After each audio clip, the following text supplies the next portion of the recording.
সব দুঃখ কি শুধু আমারই হয়? আমি বুঝি না ভাই, ভালো সময়টা আমার এত কম কেন? যখন একটু ভালো থাকি তখনই দুঃখ এসে আমাকে একদম আষ্টে পৃষ্ঠে ধরে।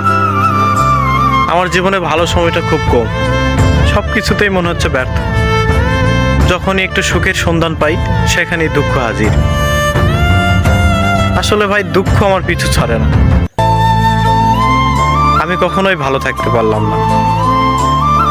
আমার মন খারাপের কারণ কেউ বুঝলো না, কেউ বুঝতেও চায় না।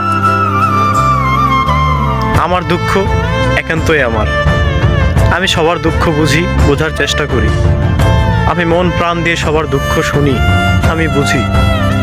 কিন্তু আমার কষ্টগুলো, আমার দুঃখগুলো শোনার মতো মানুষ নেই, আমাকে বোঝার মতো কোনো মানুষ নেই। যারা আসে ক্ষণিকের জন্য, তারা নিজ ইচ্ছায় আসে আবার নিজ ইচ্ছায় চলে যায়।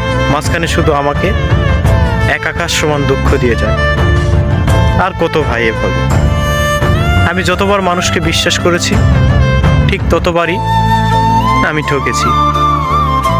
তবে ঠকার পরেও একটা শান্তি লাগে, সেটা হচ্ছে নিজের মনকে আমি বুঝাতে পারি যে আমি কাউকে ঠকাইনি। একটা কথা কি জানেন, আমি বিশ্বাস করে হেরে যেতে চাই, তবে প্রতারণা করে জয়ী হতে চাই না। দুঃখ আমার পিছু ছাড়ে না।